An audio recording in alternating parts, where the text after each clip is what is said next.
So you grabbed your tray and you went through and, like you see in the movies, they slop it on your tray and off you go and go sit down and eat. In November 1968, Ray Moyer stood in line waiting among nearly 600 other privates in the U.S. Army for his Thanksgiving dinner. He retrieved his food, and as he was ready to find somewhere to sit, he heard the whistles indicating that lunch was over. Because he had been near the back of the line, he knew that he must act quickly in order to eat. Mr. Moyer's resolution was this: chug his milk and put his mashed potatoes in his pockets. This is only a small portion of the life Mr. Moyer led while he was experiencing the different lifestyles and challenges of the U.S. Army. Would you have considered enlisting in the Army, assuming you hadn't been drafted? Yes, I did, because in high school, there were several of us were going to enlist the Air Force. And I guess fortunately or unfortunately, through being out of school through the summer, we decided life's too good to go into service. But at that time, my brother and two other students that had decided to go, they did go into service. But at that time, I had no intentions of going in. As a student in high school, Moyer knew that he wanted to enlist into the Air Force along with several of his friends. After graduating, he had a change of heart that led him to stay home. Moyer said, "We decided life was too good to go into the service." This left his brother-in-law to enlist on his own for the Korean conflict at age 23, and after his brother-in-law had returned from his service, Mr. Moyer received his draft letter via certified mail, instructing him that he had to leave behind his family and friends in order to train for the Vietnam conflict. He was on his own, as he had left his brother-in-law years before. Moyer was transported with numerous other men to New Cumberland, Pennsylvania, to be sworn in as a private. From there he was placed on a train, on which he traveled to Washington, D.C., Maryland. Once in Maryland, he was directed to board a southbound train that would take him to a military base in North Carolina. If I recall, it was like 1 in the morning when we got there, and right off the bus, they made you get in formation. You went in a line, you drew your bedding and your clothing that you needed, and off you went to sleep in the barracks with 60 other people you didn't know. He arrived in Fort Jackson, North Carolina in the early hours of the morning. No sooner than he had exited the bus, he and his fellow men were arranged into the standard military formation and marched in a line to receive bedding and military-compatible clothing. Then they were sent to the barracks for the remainder of the night. This was only the beginning of his time in training.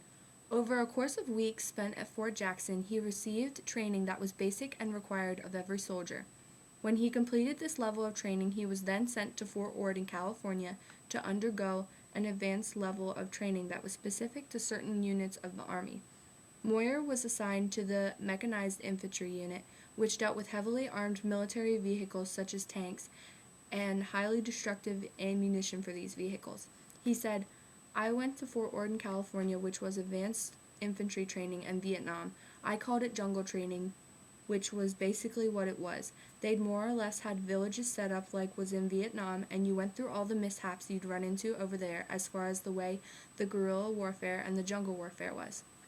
Throughout his advanced training, the men were implanted with the idea that they would definitely be going to Vietnam, but as advanced training came to an end, Moyer was met with a surprise. So the second day went out, and I don't know how long, it was the better part of the day. Got signed out and everything, got your orders. My orders were, I went home on leave, and from there to Germany. Everybody that I knew went through that first day, went to Vietnam. So, this was luck of the draw. Still in California, Moyer's advanced training came to an end. After returning his military-issued items, he proceeded to a line. This line led into a building where he could receive his new orders for his course through the military. Moyer said, "Being on the West Coast, I thought, I'm definitely going to Vietnam." Moyer waited in the line for an entire day, except for a break for lunch. That day, he didn't enter the building. However, the second day of his wait, he did. According to the papers he was given, he was to be sent to Germany. Moyer was disappointed to receive this word, as some of his men he'd become friends with had been scheduled to go to Vietnam. Even so, Moyer was flown overseas to Germany. We had friends, you got friends everywhere you went. But I did not go from basic training to advanced training with anyone I was in basic training with. I didn't go from advanced training to Germany with anybody. I didn't know any of them. It was strange.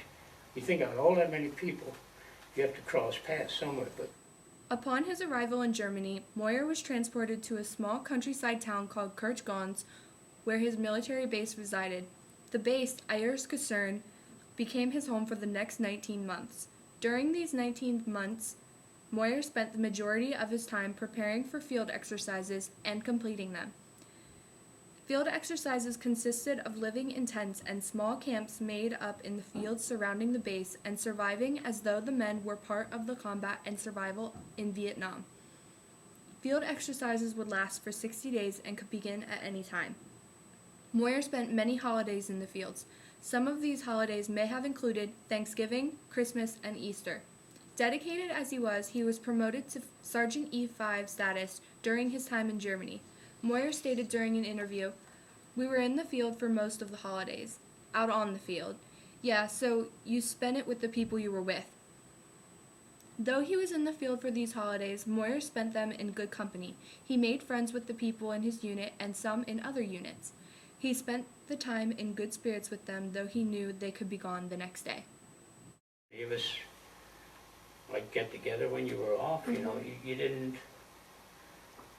It's just a different life. You didn't get together and have a party or stuff like that. You never knew when you had to go out in the field and stuff like that. It was Army life. I mean, it was almost like something here today where you're on call for something. You never knew.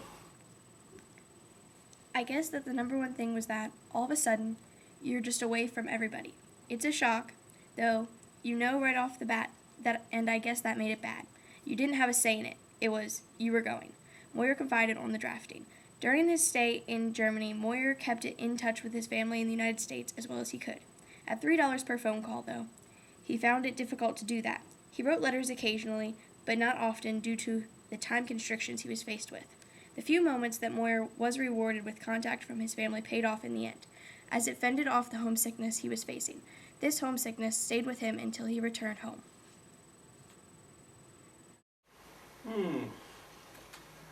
Well, I guess the number one thing is that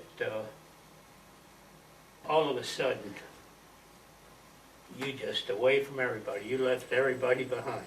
When asked about how he returned home, Moyer had an interesting story to tell. "You went on a list. If there were any vacant seats on a flight, they would go down this list, and that's how that worked," Moyer said. That night, he waited in an airport in Germany for his name to be called so that he could take his government-paid journey back to the United States. All of the men around him were asleep, but for no particular reason, he was awake.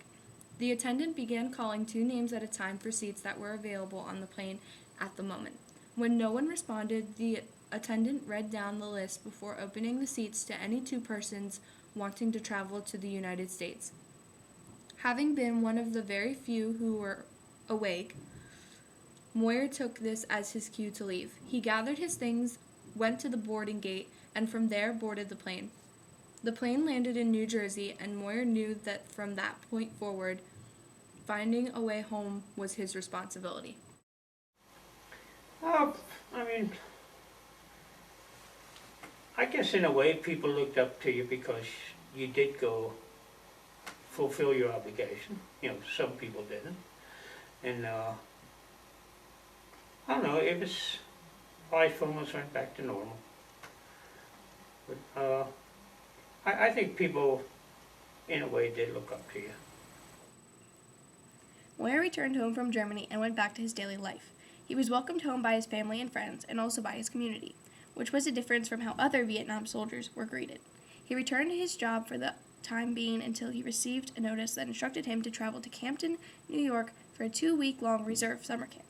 He said, "You went with a regular reserve unit, and what you did is play board games up there." Moyer finished the 2 weeks and returned home once again to work until his 2 year of inactive duty was complete, finishing his 6-year commitment with the Army. Moyer was a hard worker, and though he was never on the front lines in Vietnam, we appreciate his contribution to America. His efforts, no matter how silent they seem, did not go unnoticed by those around him.